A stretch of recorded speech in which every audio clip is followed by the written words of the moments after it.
Assalamualaikum warahmatullahi wabarakatuh. Bismillahirrahmanirrahim. Alhamdulillahi rabbil alamin. Wa bihi nasta'in ala umuri dunya waddin. Wassalatu wassalamu ala asyrafil anbiya'i wal mursalin wa ala alihi wa sahbihi wa man sara ala nahjihi bi ihsanin ila yaumidin, wa ba'd.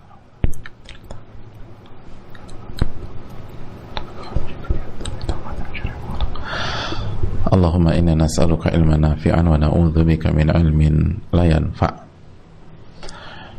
Hadirin yang Allah muliakan, khususnya ibu-ibu sekalian, tidak ada kata yang pantas untuk kita ucapkan pada kesempatan kali ini kecuali bersyukur kepada Allah Subhanahu wa taala atas segala nikmat dan karunia Allah berikan dan Allah limpahkan kepada kita, sehingga kita bisa kembali berkumpul dalam rangka menuntut ilmu, dalam rangka meningkatkan iman kita. Dan yang lebih membahagiakan lagi, kita bisa bersama salah satu karya yang terbaik di bidangnya, yaitu kitab Al-Wabilus Shayyib karya Al-Imam Ibnul Qayyim rahimahullahu ta'ala. Bersyukurlah kepada Allah karena ini adalah anugerah yang lebih mahal daripada harta dunia. Sebagaimana marilah kita memperkuat syahadatain kita, la ilaha illallah kita, dan hendaknya kita menjaga komitmen dalam berittiba kepada Nabi SAW, lalu perbanyak salawat dan salam kepada Rasulullah sallallahu alaihi wa ala alihi wa sahbihi wa sallama tasliman katsira. Hadirin sekalian, khususnya ibu-ibu, karena ini kajian wanita, walaupun semua bisa ikut belajar dan ikut hadir, jadi ini juga manfaat buat bapak-bapak, buat ikhwan, buat laki-laki, baik untuk diri mereka maupun untuk disampaikan ke istri, ke anak, ke ibu, dan lain-lain. Jamaah sekalian Allah muliakan, pada pertemuan yang lalu kita sudah jelaskan bahwa Allah itu menguji kita bukan untuk menghancurkan kita. Fa innallaha subhanahu wa ta'ala lam yabtalihi liyuhlikahu. Allah subhanahu wa ta'ala itu memberikan musibah, memberikan ujian bukan untuk menghancurkan seorang hamba. Wa innama ibtalahu liyamtahina sabrahu wa ubudiyatahu. Namun Allah memberikan musibah atau ujian dalam rangka menguji kesabaran seorang hamba dan menguji ibadah seorang hamba tersebut. Jadi ini ujian menahan dan ujian bertahan, dan itu sudah kita bahas dengan segala keterbatasan kita pada pertemuan yang lalu. Pada kesempatan kali ini kita akan lanjutkan bahwa fa innallaha ta'ala 'alal 'abdi ubudiyatan, atau fa inna lillahi ta'ala 'alal 'abdi ubudiyatan fi dharra kama lahu 'alaihi ubudiyah fi sarra. Ini penting hadirin. Sesungguhnya Allah Subhanahu wa ta'ala memiliki hak yang wajib ditunaikan seorang hamba. Jadi Allah Subhanahu wa ta'ala punya hak yang wajib ditunaikan oleh seorang hamba. Hak itu berupa apa sih, ibu-ibu sekalian? Hak itu berupa ibadah di waktu kita lapang, senang, dan nyaman. Mohon maaf, saya ulang, salah. Fa inna lillahi ta'ala 'alal 'abdi ubudiyatan fi dharra kama lahu 'alaihi ubudiyatan fi sarra. Sesungguhnya Allah memiliki hak yang wajib ditunaikan oleh seorang hamba berupa ibadah ketika sedang susah, sedang sulit, sedang sakit, sedang capek. Sebagaimana Allah punya hak yang wajib ditunaikan oleh hambanya berupa ibadah ketika sedang lapang, ibadah ketika sedang senang, ibadah ketika sedang nyaman. penting hadirin. Walahu alaihi ubudiyah fima yakrahu kama lahu alaihi ubudiyah fima yuhib. Sebagaimana Allah punya hak untuk diibadahi ketika hamba itu tidak nyaman terhadap sesuatu, tidak suka terhadap sesuatu, sebagaimana seorang hamba harus beribadah kepada Allah ketika dia lagi senang dan lagi suka terhadap sesuatu. Nah, ini penting. Jadi hadirin Allah muliakan, yang seringkali kita lupa nih, kita tuh suka berpikir bahwa ibadah itu pada saat kita lagi senang, pada saat kita lagi nyaman. Padahal Allah juga harus kita ibadahi pada saat kita lagi susah, pada saat kita lagi gak nyaman, pada saat kita lagi kesel, pada saat kita lagi marah. Jadi sebagaimana kita wajib beribadah kepada Allah pada saat kita lagi senang, kita wajib beribadah kepada Allah pada saat kita lagi sebel. Pada saat, sebagaimana kita wajib beribadah kepada Allah pada saat kita lagi sehat, kita wajib beribadah kepada Allah pada saat kita lagi sakit. Kita wajib beribadah kepada Allah pada saat rumah tangga kita harmonis, sebagaimana kita wajib beribadah kepada Allah pada saat rumah tangga kita lagi ada masalah, lagi ribut, lagi berantem.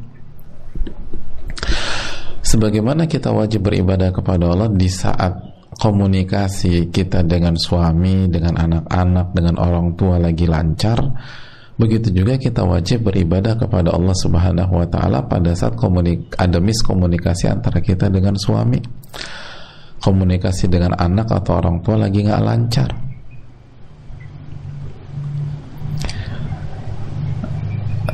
Jadi di saat tidak nyaman itu ada ibadah, sebagaimana di saat nyaman itu ada ibadah, jamaah.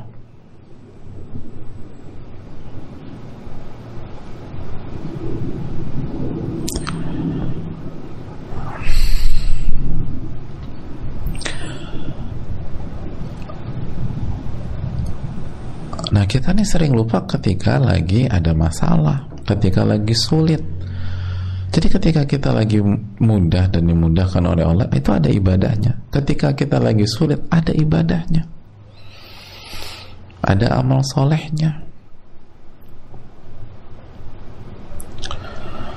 Nah, disitulah mengapa Allah Subhanahu wa Ta'ala kasih kita musibah, kasih kita ujian,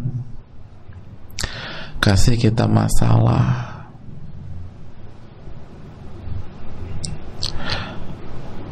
Ada yang dikasih sakit saat ini, ada yang dikasih nggak nyaman dengan rumah tangganya, ada yang dikasih kesulitan ekonomi. Tujuannya apa, hadirin? Allah ingin menguji kita agar kita tidak hanya beribadah kepada Allah di saat kita lagi lapang. Allah ingin lihat kinerja kita sebagai hamba di saat kita lagi sulit. Kira-kira ibadah-ibadah dalam kondisi sulit diamalin gak ya sama Mbak Fulanah gitu loh. Kira-kira ibadah-ibadah dalam kondisi lagi gak punya duit diamalkan gak sama Bu Fulanah gitu.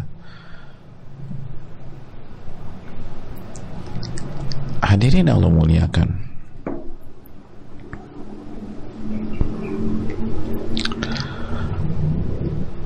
jadi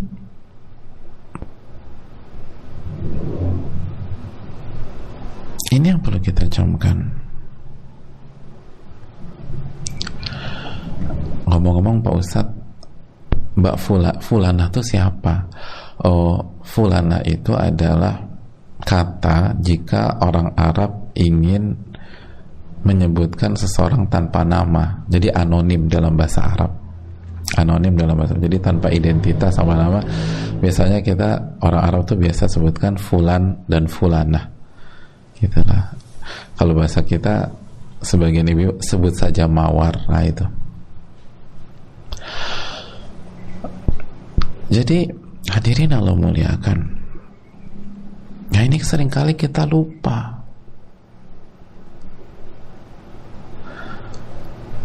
Dan memang kita suka pelupa ya memang ya.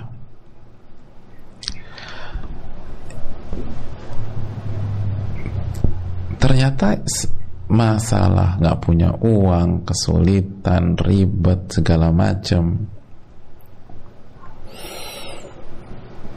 itu adalah kotak ujian. Sebagaimana ketika lagi lapang, sehat, nyaman pun juga sebuah kotak ujian dalam kehidupan. Makanya kan Nabi SAW dalam hadis yang sangat menarik, beliau mengatakan apa? Ajaban di amril mu'min, menakjubkan perkara seorang mukmin. Inna amrohu kullahu khair, karena segala kondisi yang dialami pasti baik dan terbaik untuk dirinya. In asabathu sarra'u syakar fakana khairan lah, apabila dia diberikan kelapangan, kenyamanan, sehat, lalu dia bersyukur. Lihat, dikasih kelapangan, sehat, nyaman, lalu dia bersyukur, maka itu yang terbaik buat dirinya. Dan kalau diberikan kesulitan, sakit, lalu lagi nggak punya uang, lalu dia bersabar, fakana khairan lah, dan itu yang terbaik buat dirinya. Jadi ini terbaik, itu terbaik. Ketika lagi lapang terbaik, ketika lagi sulit terbaik, ketika lagi mudah terbaik, ketika lagi berat terbaik. Ternyata kenapa bisa terbaik versus terbaik, atau terbaik dan yang terbaik? Karena seorang hamba itu ketika lapang mengerjakan ibadah-ibadah yang dalam kondisi lapang, lalu ketika dia lagi sulit, dia mengerjakan ibadah-ibadah dalam kondisi sulit. Ketika lagi sehat, dia mengerjakan ibadah dalam kondisi sehat. Ketika sakit, dia kerjakan ibadah ketika sakit. Dan itu terbaik dan yang terbaik. Jadi Nabi dalam hadis ini nggak mengatakan yang ranking satunya yang lapang, yang ranking duanya yang lagi sulit ya. Enggak. Ini terbaik, ini terbaik. Ini baik, ini baik. Karena ternyata lapang dan sulit itu semata-mata hanya wadah beribadah kepada Allah. Itu poinnya.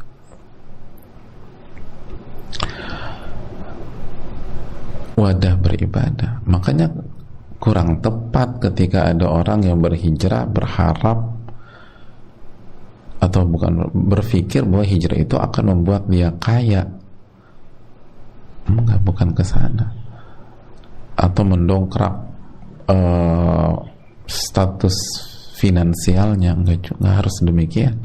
Mungkin sebagian orang itu berlaku demikian, sebagian lain enggak, tetap aja miskin, sampai wafat pun juga miskin. Kenapa? Karena kaya dan miskin itu wadah beribadah, sebatas wadah beribadah. Berumah tangga itu wadah beribadah, jomblo itu wadah beribadah. Itu. Dan ini bukan berarti yang jomblo jangan nikah ya. Nah, salah satu ibadah ketika jomblo atau single, kita berusaha mengikuti sunnah Nabi SAW, tapi berusaha. Jodoh di tangan Allah udah. Salah satu tentu saja. Jadi semua ini wadah beribadah. Sebagaimana Allah harus diibadahi ketika kita lagi nyaman, Allah harus diibadahi ketika kita sedang sulit. Ketika normal, ini adalah wadah ibadah. Ketika pandemi, ini adalah wadah beribadah. Ketika PPKM, ini adalah wadah ibadah. Semuanya ini adalah wadah ibadah. Jadi wadah ibadah tuh bukan hanya ketika lagi sehat aja, ketika lagi kaya aja. Aku ingin deh jadi orang kaya biar aku bisa beribadah. Loh, emangnya kalau miskin nggak bisa beribadah apa? Terus bagaimana dengan Sumayyah? Sumayyah itu masuk surga dalam kemiskinan beliau, hadirin. Sumayyah itu mendapatkan surga, namanya harum, menjadi inspirator jutaan bahkan miliaran umat Islam, khususnya wanita, itu dalam kondisi miskin, bukan kaya.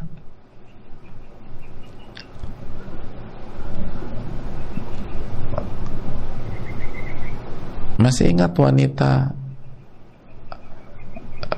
yang sakit epilepsi, yang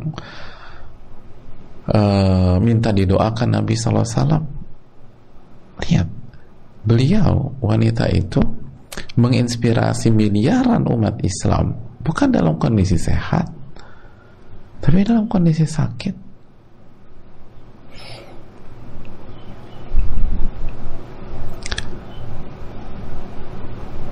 Jadi ini yang perlu kita renungkan, khususnya ibu-ibu sekalian. Benar nggak mau ibadah? Ya biar aku bisa ibadah.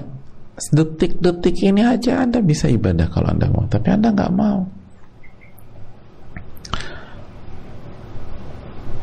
Dan ini ujian, jamaah, ujian. Allah ingin lihat kinerja kita dalam menjadi hamba pada saat kita sulit, sebagaimana Allah ingin lihat kinerja kita sebagai hamba pada saat kita sedang lapang.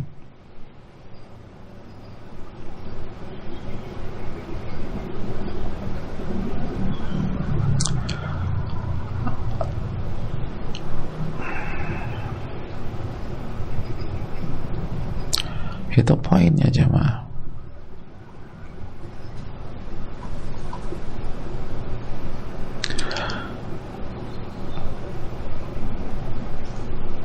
Mas doain ya biar aku cepat sembuh, biar aku bisa gabung lagi dengan kalian dan kita bisa beribadah dan beramal bareng lagi. Insya Allah aku doakan. Tapi jangan lupa, di saat kamu sakit seperti hari ini pun kamu tetap bisa beribadah kok. Gak harus sehat, walaupun pasti saya doakan insya Allah ta'ala kamu tuh sahabatku. Tapi jangan berpikir bahwa ibadah hanya sebuah kesempatan bagi orang-orang yang punya kelapangan. Enggak. Ini dalam sekali.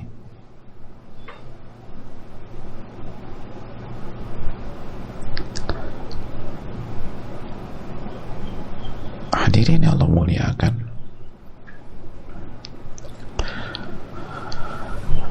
Kita lanjutkan. Wa aktsarul khalqi yu'tuna al-ubudiyyah fima yuhibbun. Dan mayoritas orang, mayoritas makhluk itu memberikan penghambaannya dan peribadatannya dalam kondisi yang mereka sukai. Wa sya'nu fi i'ta'il ubudiyyah fil makarihi fabihi tafawat maratibul ibad wa bihasabihi kanat manaziluhum indallahi ta'ala. Mayoritas orang itu memberikan ibadahnya, semangat ibadahnya ketika mereka berada di kondisi yang mereka harapkan, itu loh. Padahal wasya'nu, parameternya itu memberikan ibadah kita di saat-saat dan di kondisi-kondisi yang kita nggak suka. Dan di fase inilah, di poin inilah, hamba itu bertingkat-tingkat, terlihat mana yang benar-benar hamba, mana yang tidak, terlihat mana yang benar-benar hamba, mana yang kurang kualitasnya. Gitu hadirin. Kenapa demikian? Karena yang namanya hamba kan namanya juga hamba. Apapun opsi, apapun pilihan dari penciptanya, dia akan ngejalanin dengan ridho, dengan sabar, dengan qanaah. Itu hamba.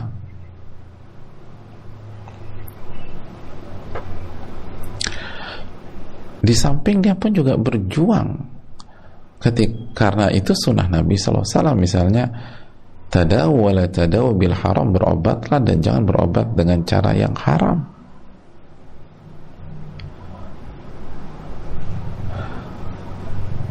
Atau dalam masalah finansial, ni'mal malu salih li rajuli salih, nikmat sebaik-baik harta yang baik itu di tangan orang yang saleh. Maka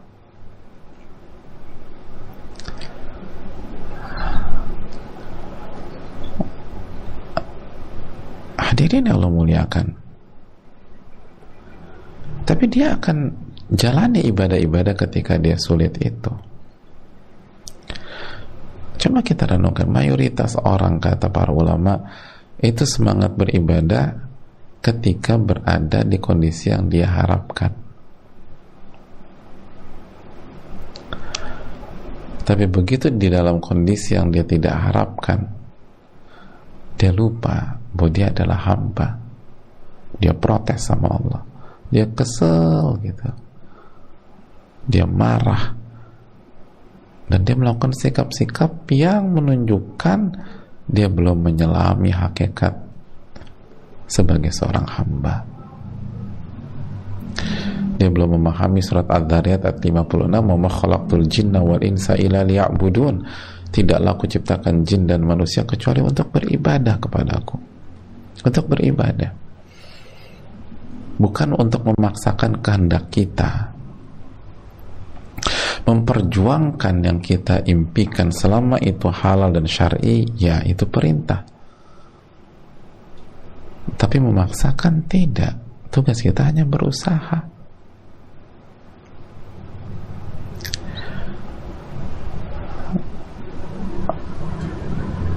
Dan jika Allah tentukan lain, kita sami'na wa ata'na, kita terima. Wa yusallimu taslima, dan taslim, menyerahkan semuanya kepada Allah. Tentu saja setelah berjuang dan berusaha. Dan kita berjuang karena Allah perintahkan kita berjuang.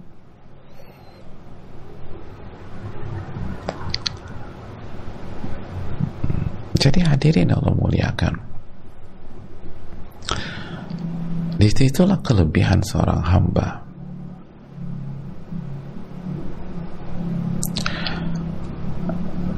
Kan gitu ya.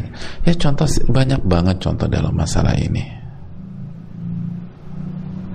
Contoh misalnya, contoh simpel, tabassumuka fi wajhi akhika sadaqah. Ini salah satu amalan yang Allah perintahkan kepada, yang Allah dan Rasulnya perintahkan kepada kita. Senyummu di hadapan wajah saudaramu itu sedekah. Nah, seringkali kita ini bisa dengan mudah tersenyum sama orang yang baik sama kita, dan itu harapan semua orang, dibaiki oleh lingkungannya, dibaiki oleh temannya. Oh, senyumnya enak tuh. Tapi begitu kita berhadapan dengan pihak yang menzolimi kita, sulit kita untuk senyum, hadirin. Itu yang dimaksud ulama. Mayoritas orang tuh bisa beribadah, bisa beramal dalam kondisi yang mereka harapkan, yang mereka inginkan. Tapi kalau sebaliknya belum tentu. Nah, kalau kita bisa senyum di hadapan orang yang gak baik sama kita dalam rangka mengamalkan sunnah Nabi SAW, itu kan kualitas sebagai umat Nabi SAW, kualitas sebagai hamba Allah Subhanahu wa ta'ala, itu benar-benar teruji dan terlihat.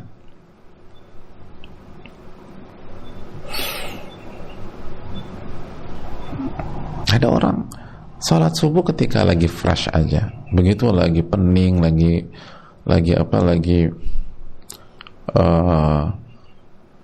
pegel-pegel, lagi capek, lalu dengar azan ketika waktu fajar, Allahu Akbar, Allahu Akbar, udah aku salatnya nanti aja sebangun aku. Itu kan karena aku lagi capek. Itu baru ujian seorang hamba, hadirin. Ujian seorang hamba.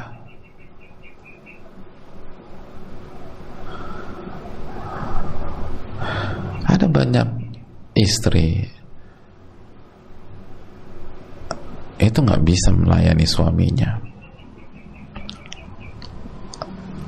nggak lemah lembut dengan suaminya, kasar dengan suaminya. Ketika ditanya, kenapa mbak, kenapa bu,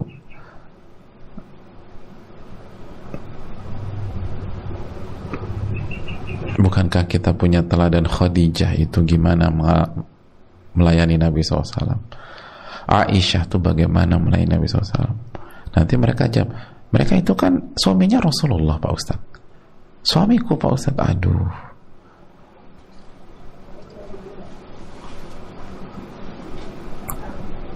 gak bisa Pak Ustadz, ini sosok makhluk yang egois suamiku ini. Coba kalau suamiku baik, aku akan baik. Nah ini, jadi dia baik ketika berada di kondisi yang dia harapkan, baru dia baik. Tapi dalam kondisi yang tidak sesuai harapan dia nggak bisa baik. Nah ini pertanyaannya, kita nih hamba Allah atau hamba nafsu gitu loh. Kalau kita hamba Allah, Allah suruh baik, unzuri aina anti minhu fa innahu jannatuki aw naruk. Lihatlah bagaimana suamimu menilai dirimu, karena suamimu itu surga dan nerakamu. Suamimu itu surga atau nerakamu. Ada banyak contoh dalam masalah ini, hadirin, yang menunjukkan bahwa manusia itu seringkali semangat ibadah, semangat beramal, semangat berbuat baik dalam kondisi yang dia harapkan. Begitu kondisinya tidak sesuai dengan harapannya, dia berpaling, dia kehilangan selera, dia tidak bergairah, dia malas, bahkan yang lebih parah, dia salahkan Allah Tabaraka wa Ta'ala.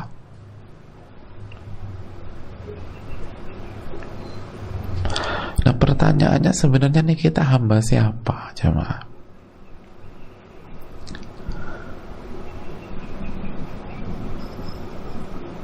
Wallahu ta'ala alam bisawab.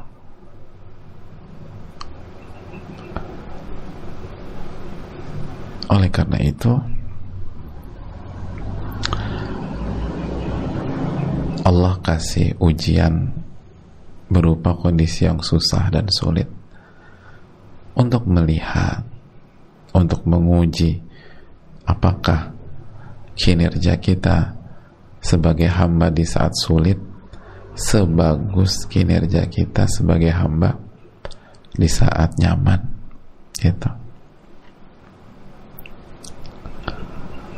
Hamba sejati itu mau ditaruh di kondisi manapun tetap berperan sebagai hamba, tetap berperan sebagai hamba. Ini bisa disampaikan. Kita buka sesi tanya jawab. Wassallallahu sallam ala nabiyina Muhammad wa ala alihi wa sahbihi ajma'in.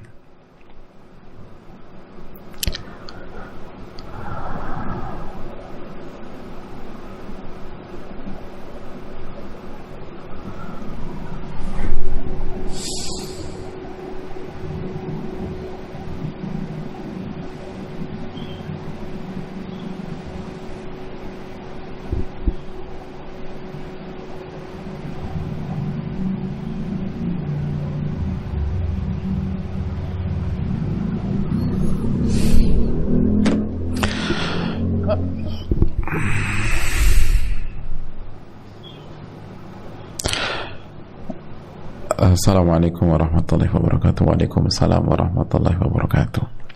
Semoga Al-Imam Ibnul Qayyim rahimahullah, Pak Ustadz, keluarga, tim, serta seluruh umat Islam senantiasa mendapatkan rahmat dan kasih sayang Allah. Amin ya rabbal alamin. Izin bertanya Pak Ustadz. Pak Ustadz, saya tertimpa musibah pada agama, mencintai dunia dan menjadi lalai.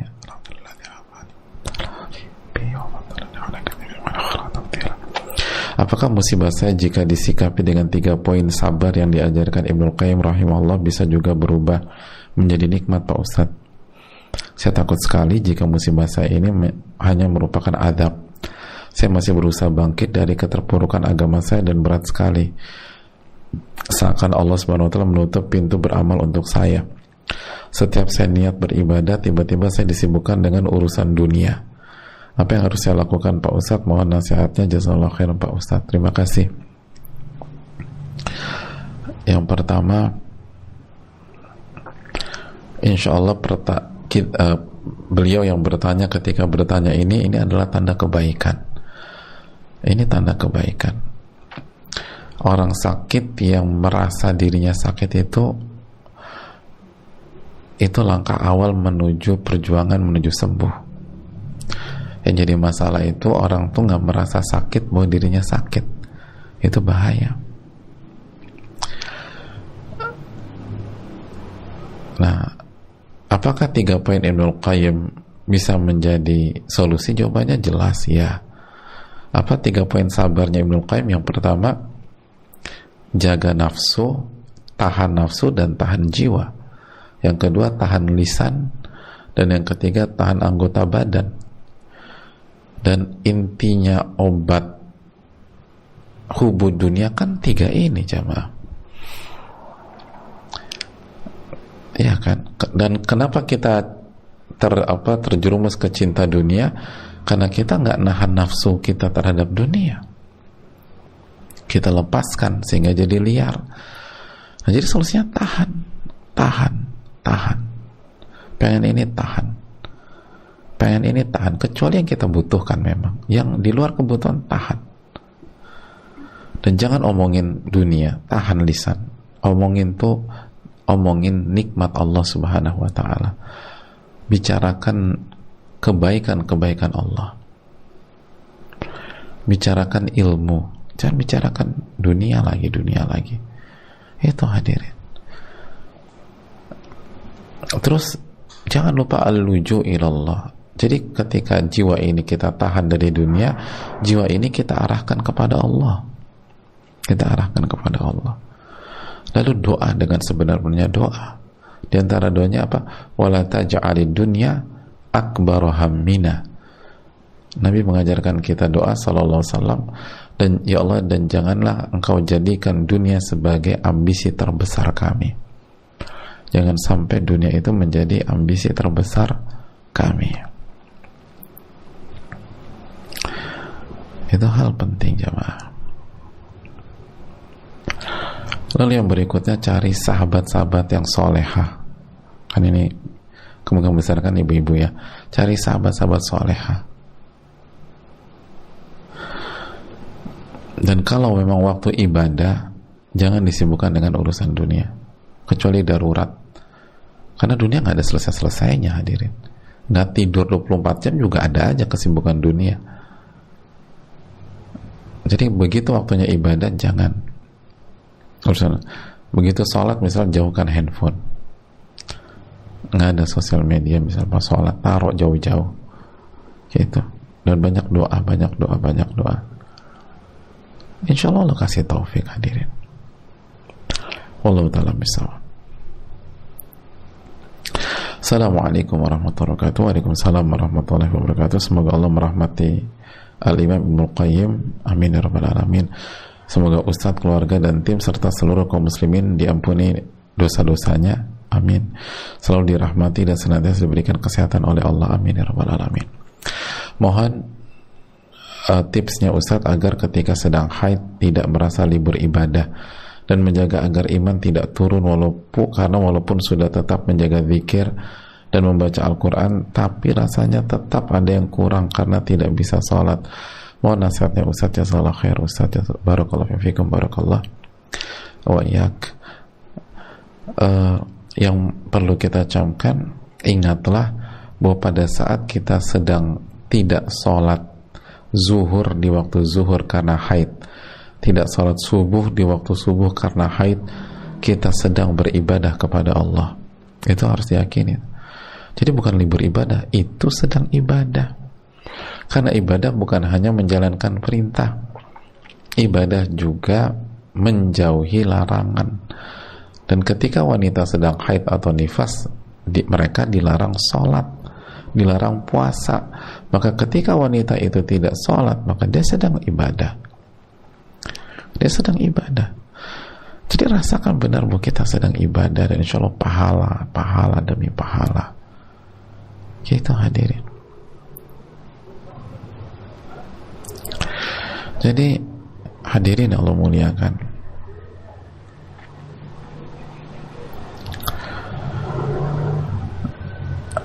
itu yang pertama. Yang kedua, perbaiki kualitas. Ketika kita sudah berzikir, ketika kita sudah baca Al-Quran, coba perbaiki kualitas zikir kita dan bacaan Al-Quran kita. Resapi, renungkan.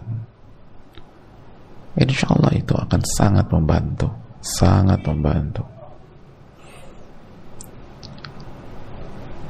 Itu hal yang penting untuk kita camkan.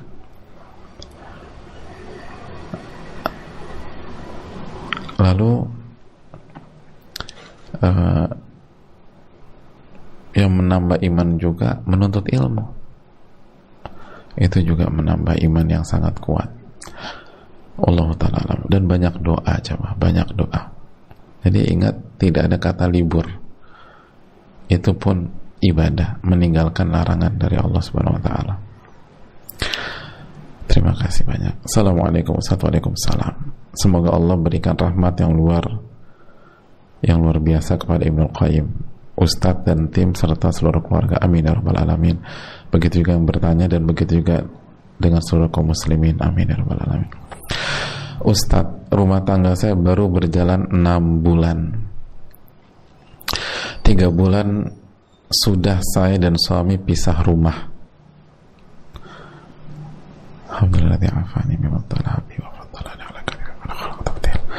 Jadi baru 6 bulan, 3 bulan sudah pisah rumah. Saya tidak pernah berpikir sebelumnya bahwa masalah yang saya pikir kecil dan bisa kami atasi berdua menyebabkan hal seperti ini. Selama 3 bulan ini saya benar-benar menata hati agar ridho dengan segala yang terjadi. Saya tahu musibah ini mungkin sebagai cara Allah memberikan jalan agar dosa-dosa saya yang banyak diampuni. Doakan saya agar sabar Ustaz. Waffaqakillah lima yuhibbuhu wa yardah. Waffaqakillah lisabri wal musabarah. Amin ya rabbal alamin. Masalah rumah tangga kami bermula dari cekcok kecil. Saya cemburu dan merajuk. Lalu saya pergi ke rumah orang tua saya. Saat itu saya masih tinggal di rumah orang tua suami. Saat itu saya hanya izin ke mertua karena saya masih kesal dengan suami. Namun suami saya saat itu mengantar sampai ke taksi. Selama perjalanan kami hanya diam. Saat ngambek saya sempat melepaskan cincin pernikahan. Saya menyesal Ustadz, karena saya sudah berlaku zalim padahal saya tahu itu salah dan Allah melarang. Seminggu kami tanpa komunikasi. Lalu saat saya sudah tenang dan menghubungi kembali suami, karena saya pikir masalahnya masih antara saya dan suami tanpa ada yang tahu. Saya pun selama seminggu di rumah orang tua saya tidak menyampaikan dan memberitahukan ke siapapun. Namun ternyata ketika saya hubungi suami via telepon untuk mengabarkan saya akan kembali, respon suami sungguh di luar dugaan. Dia mengatakan bahwa seluruh keluarganya sudah tahu karena dia cerita. Saya sangat kaget. Singkat cerita, saya diminta suami menceritakan kepada keluarga saya. Keluarga saya sangat kaget karena memang sebelumnya rumah tangga kami baik-baik saja. Besoknya saya datang sendiri ke rumah mertua untuk ketemu suami dan keluarga besarnya. Kami beda kabupaten sekitar 5 jam perjalanan. Namun di saat Di sana suami tetap tidak mau memaafkan dan keluarganya juga terkesan pasrah dan hanya fokus pada kesalahan saya, Ustadz. Besoknya lagi saya diantar kakaknya yang cewek serta suaminya. Suami saya tidak ikut, kembali ke rumah saya dan membawa semua barang saya. Sekarang suami saya masih kekeh dan dalam proses mengajukan berkas gugatannya. Selama ini saya hanya bisa memperbanyak ibadah dan bertaubat, Ustadz. Saya sudah berapa kali setelah itu membujuk suami, namun responnya tetap keras, ingin pisah. Kadang saya lelah, Ustadz, seakan memohon dengan manusia. Sekarang sudah 1 bulan lebih, saya tidak lagi juga menghubungi suami. Saya fokus ke Allah. Benarkah sudah yang saya lakukan, Ustadz? Jazakallahu khairan. Hadirin yang Allah muliakan, terima kasih atas pertanyaannya.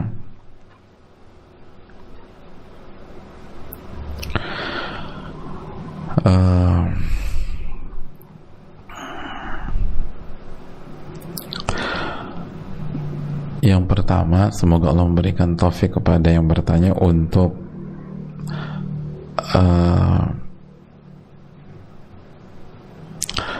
menyelesaikan masalah ini, dan semoga Allah uraikan masalah ini dengan sebaik-baiknya, amin ya rabbal alamin.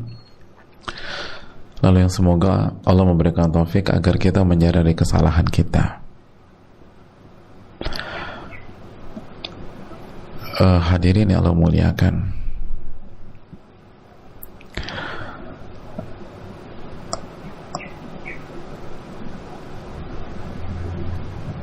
inilah sebabnya kenapa Allah melarang istri melakukan tindakan-tindakan seperti ini, karena sangat tidak produktif, sangat kontraproduktif dan berbahaya. Istri nggak boleh ninggalin rumah kecuali kondisi darurat, dan syaitan akan menggoda wanita atau istri untuk minta keluar dari rumah atau minta berpisah atau kabur dari rumah atau pulangkan saya ke rumah orang tua. Itu selalu syaitan dari dulu seperti itu. Jadi simpel aja, wahai ibu-ibu sekalian dan para akhwat, kalau ada bisikan atau arahan untuk keluar dari rumah, kabur atau minta pisah dan seterusnya, tanpa ada alasan yang real, tanpa ada kondisi darurat, maka itu bisikan syaitan. Itu bukan dari Allah Subhanahu wa ta'ala. Allah itu meminta kita islah.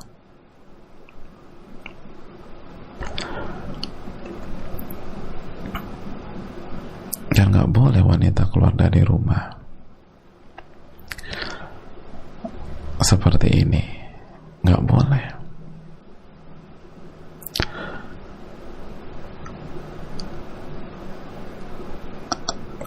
Karena sekali lagi kan Allah katakan walaysa dzakaru kal untha, laki-laki itu beda dengan wanita, ibu-ibu. Ya aku juga tahu Pak Ustadz.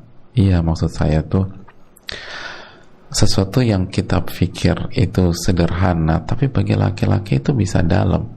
Sebagaimana sebaliknya, ada beberapa hal yang dianggap laki-laki itu biasa, bagi wanita itu dalam.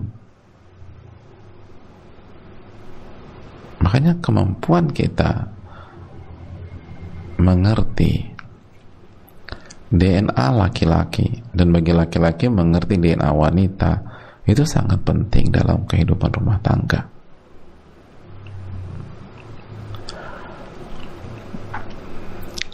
Allah mengatakan dalam surat An-Nisa 34, Ar-rijalu qawwamuna 'alan nisa, laki-laki itu pemimpin bagi wanita, bagi istri. Karena sifat kepemimpinan yang Allah berikan kepada laki-laki itu lebih dominan daripada kepada wanita. Nah, dengan kita minta kita pulang ke rumah orang tua kita, terus kita lepaskan, sebenarnya lepas cincin tuh nggak ada masalah juga dalam Islam. Tapi kan bagi banyak pihak itu simbol.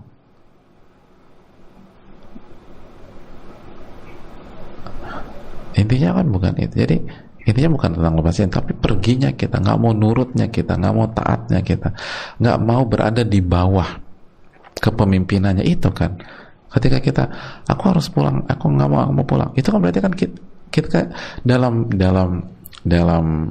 textbooknya laki-laki, istrinya tidak mau di bawah kepemimpinannya, dan itu pukulan keras bagi seorang laki-laki. Ditambah lagi jamaah, kita ini tinggal di rumah keluarga suami. Yang begitu kita keluar, ya pasti kan pertanyaan besar. Kecuali kalau kita tinggal independen tuh mungkin, tapi ini kan tinggal bersama mertua, emangnya nggak ditanya apa? Lalu yang berikutnya, lihat, ini bukan tentang ditanya ya, tapi lagi-lagi ketika orang tuanya melihat seperti itu, saya lagi bicara dari sisi laki-laki ya, sesuai dengan keterbatasan ilmu saya. Tapi ketika suami gitu ya, ngeliat istrinya nggak mau diatur, mau minta pulang, terus kan dia harus ditanya atau dia harus jelaskan, dan itu kan tamparan lagi bagi seorang pemimpin. Berarti dia gagal nih ngedidik nih. Makanya kan mayoritas di pengalaman kita yang terbatas, mayoritas yang mau konsul rumah tangga kan biasanya istri. Suami lebih berat untuk konsul, nggak semua tentu saja. Kenapa? Karena pride seorang pemimpin itu lebih tinggi di sisi suami. Laki-laki nggak mau terlihat gagal.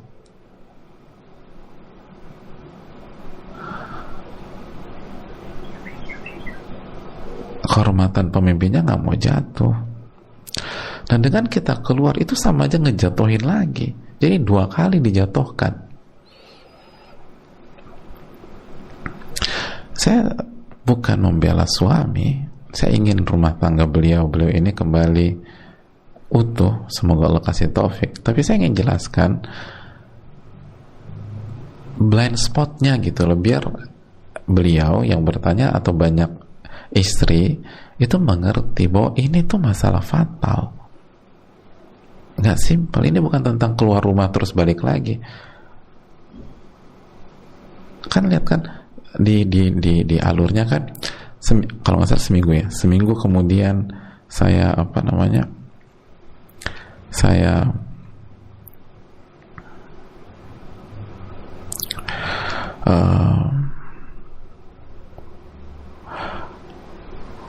saya putuskan untuk balik lagi, atau saya kabari akan kembali, tapi respon suami itu berubah luar biasa, kalau nggak salah itu ya. Iya, itu kan keliru. Kan nggak bisa kita, ketika misalnya pemimpin kita digitukan, oke, saya butuh waktu, terus kita nggak kasih kejelasan, tiba-tiba besok saya akan kembali. Di sisi laki-laki kan dia bertanya, ini yang pemimpin siapa ya? Kok enak aja begini? Dia bisa pergi kapan aja dia mau, dan dia pulang kapan aja dia inginkan.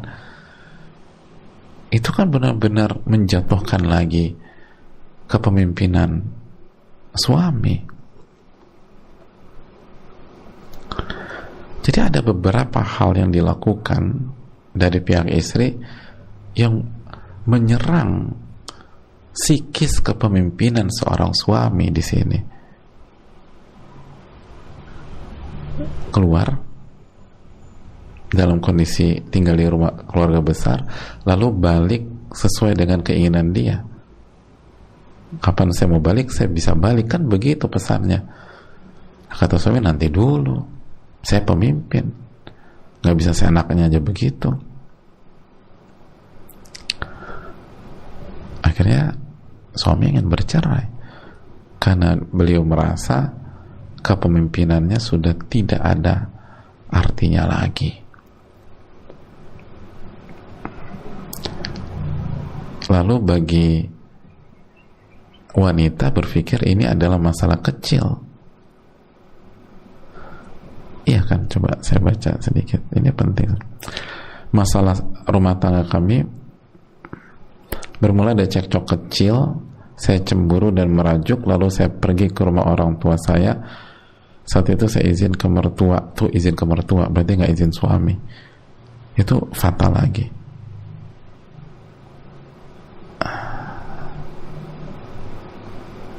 Tuh, saya tidak pernah berpikir sebelumnya bahwa masalah yang saya pikir kecil dan bisa kami atasi berdua menyebabkan hal sebenarnya. Saya pikir kecil.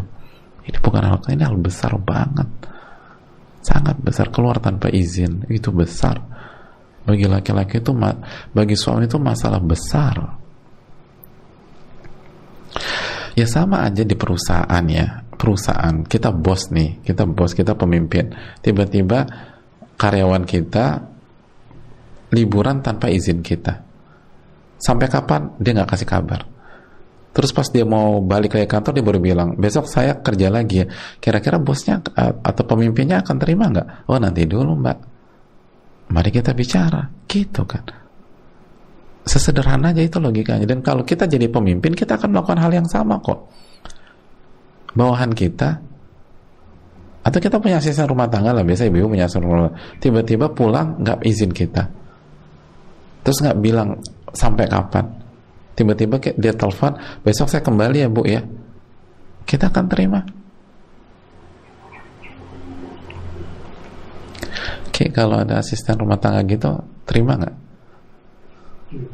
Tapi kinerjanya bagus selama ini. Pergi dari rumah, nggak jelas kapan, nggak bilang apa, nggak minta izin, tiba-tiba balik, pas mau balik lagi. Antum terima nggak? Nggak terima. Ini bukan masalah kecil. Ini menyerang DNA kepemimpinan. Itu fatal. Oleh karena itu tobat-tobatan nasuha. Nggak ada maksud saya menyalahkan atau menjatuhkan yang bertanya, tapi saya ingin menjelaskan ini fatal loh, gitu loh. Gini loh, perasaan suami Anda tuh begini. Dan mungkin kita juga kalau jadi pemimpin di perusahaan atau di itu akan melakukan hal yang sama. Jadi gini aja deh, tobat, lalu segera minta maaf secara maksimal. Kalau perlu pakai bahasa apa? Bombardir, minta maaf, dan bilang saya tahu kesalahan saya fatal, saya jelas-jelas keliru, saya minta maaf.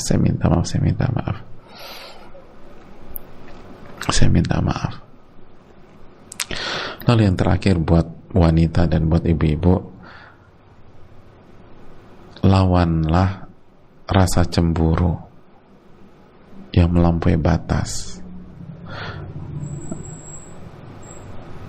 Sampai-sampai sebagian ulama itu mengatakan bahwa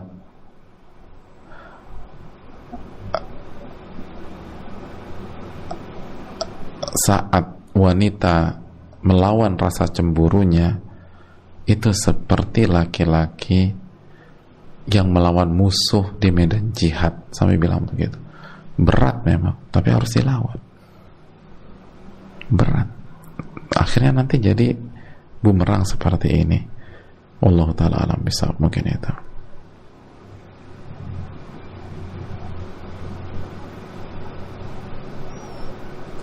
Pertahankan dan perjuangkan, minta maaf, bilang saya tahu kesalahan saya fatal, engkau berhak marah, tapi semoga kita bisa memperbaiki, saya dikasih kesempatan memperbaiki kesalahan saya, minta maaf. perjuangkan.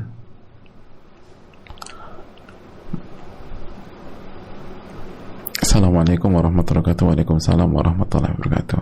Semoga Allah senantiasa merahmati, memberikan kebaikan serta kesehatan kepada Ustadz, tim dan keluarga, juga seluruh kaum muslimin dan muslimat yang berada. Amin ya rabbal alamin. Semoga Allah merahmati Imam Ibnul Qayyim rahimahullah. Jangan lupa mendoakan Imam Ibnul Qayyim. Izin bertanya Ustadz, saya ibu rumah tangga, suami saya meninggal dunia karena sakit 2 bulan yang lalu. Saya masih selalu berusaha untuk sabar dan ridho dengan takdir Allah ini, karena ini tidaklah mudah. Yang mau saya tanyakan, apakah saya berdosa kalau saya terkadang masih suka sedih dan nangis kalau saya ingat almarhum? Saya menikah sudah 7 tahun dan sudah dikaruniai oleh Allah 2 orang anak. Apakah bisa kelak saya berkumpul kembali dengan almarhum suami di surga bersama dengan kedua anak-anak yatim kami juga? Apa saja yang bisa saya lakukan untuk membantu suami saya sekarang? Ustaz, jazakallahu khairan. Waalaikumsalam warahmatullahi wabarakatuh. Iya, yang pertama kita ikut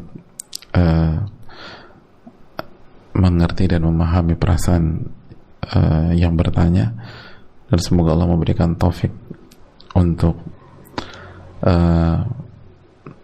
ibu atau mbak untuk bisa bersabar dan ridha terhadap takdir, dan semoga Allah memberikan husnul khotimah buat suami, dan semoga anak-anak jadi anak yang soleh dan solehah. Hadirin Allah muliati, yang Allah muliakan,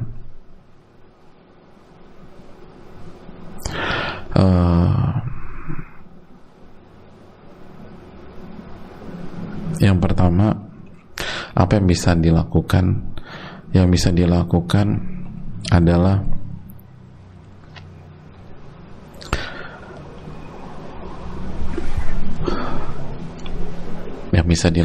adalah berjuang menjadi istri soleh atau wanita soleha, dan istiqomah menjadi wanita soleha.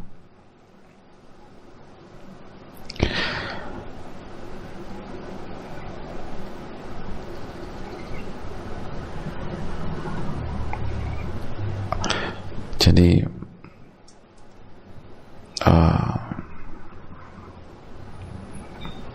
dengan kita menjadi wanita soleha,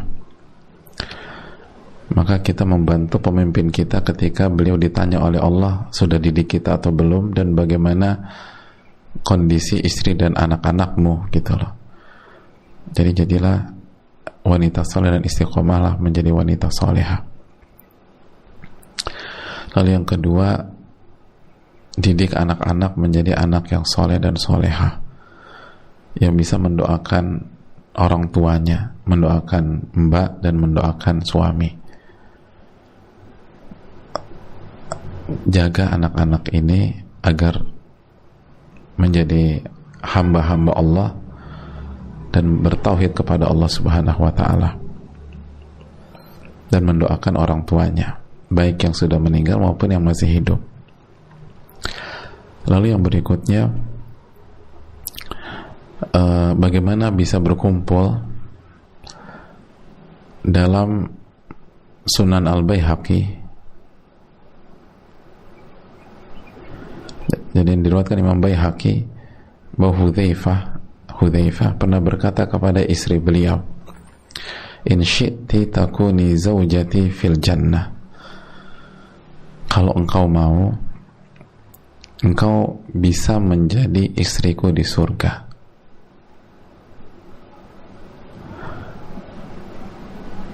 Jadi kalau engkau mau, ini pilihannya.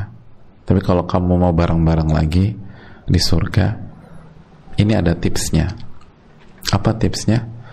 Kata Hudzaifah, fala tazawwaji ba'di, kamu jangan nikah lagi setelah aku wafat. Kamu jangan menikah lagi jika aku wafat. Fa innal mar'ata fil jannati li akhiri azwajiha fid dunya, karena wanita itu di surga nanti akan bersama suami terakhirnya ketika di dunia. Suami terakhirnya ketika di dunia. Makanya Allah mengharamkan istri-istri Nabi untuk menikah lagi setelah Nabi SAW wafat. Karena istri-istri Nabi di dunia akan menjadi istri-istri beliau di surga.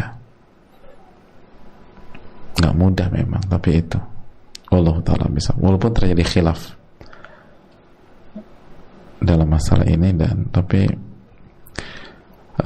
ini diantara atau salah satu pendapat yang kuat dan dikuatkan banyak para ulama. Allah Ta'ala alam bisawab. Saya rasa cukup sampai di sini.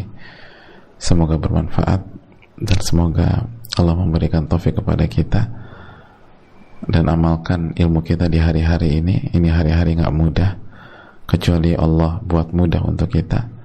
Semoga Allah menjaga kita, semoga Allah memberikan ilmu yang bermanfaat, semoga Allah memberikan kita kesempatan untuk terus beramal soleh dan beribadah kepada Rabbul Alamin. Allahumma inna nas'aluka ilman nafi'an wa na'udzubika min ilmin la yanfa'. Rabbana taqabbal minna subhanakallahumma bihamdika asyhadu an la ilaha illa anta astaghfiruka wa atubu ilaik. Assalamualaikum warahmatullahi wabarakatuh.